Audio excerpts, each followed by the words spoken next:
I was a college student at Berkeley. Woke up for the morning prayer and went back to sleep. A few minutes later, my sister calls and says, turn on the TV. Turn on the TV, see the first tower burning. They said a plane hit the building. We were just praying. My roommates and I were praying that it wasn't a terrorist attack. As soon as the second plane hit the second tower, then we knew it was a terrorist attack. And we knew that our lives at that moment changed forever. My name is Basim Elkarra. I'm the executive director of CAIR-Sacramento Valley. That's the Council on American-Islamic Relations. Staring at the screen, and then just kind of looked at each other and, knew that things would change. And I think an emotion of anger. I mean, anger, even before 9/11, I mean, it's just some of the rhetoric that was coming out of Al-Qaeda and Osama bin Laden. Anger directed at him for really hurting Muslims around the world. First of all, bombs don't discriminate. Bombs kill everyone, Muslims, Christians, Jews, and for them to target the World Trade Center, which is, of course, a symbol of America, but it's also a symbol of the world. And the Twin Towers had two places of worship for the Muslim community. And many Muslims were killed in that building. But for us as Americans, we just felt that this is really going to really put back relations between Muslims and their fellow Americans.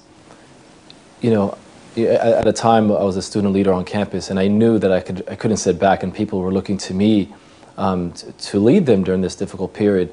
I felt that my role was to build bridges at a difficult time, at a time when folks wanted a clash of civilizations. I wanted to let them know this is what Islam says. This is what Prophet Muhammad 1400 years ago said. He said, do not kill women, children, or the elderly, or nor clergy. Do not cut down the fruit-bearing trees of your enemies, nor poison their wells. This is what our faith says. But it's not. Don't blame us or blame our faith for what these terrorists do, because these terrorists, they've killed more Muslims than they've killed anyone else. I mean, they've killed 3,000 of us on 9/11, but they've killed maybe 1 million since then.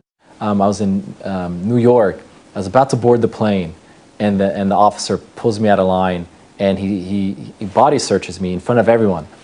And I looked at the line, and you could just see everyone looked at me with empathy, and I think that made me feel good. That made me feel good that my fellow Americans didn't like what they saw. They felt bad for me, and that kind of gave me hope again. I always look at the future with hope, and everyone's going to go through their challenges. But I really think, as American people, we really did come together.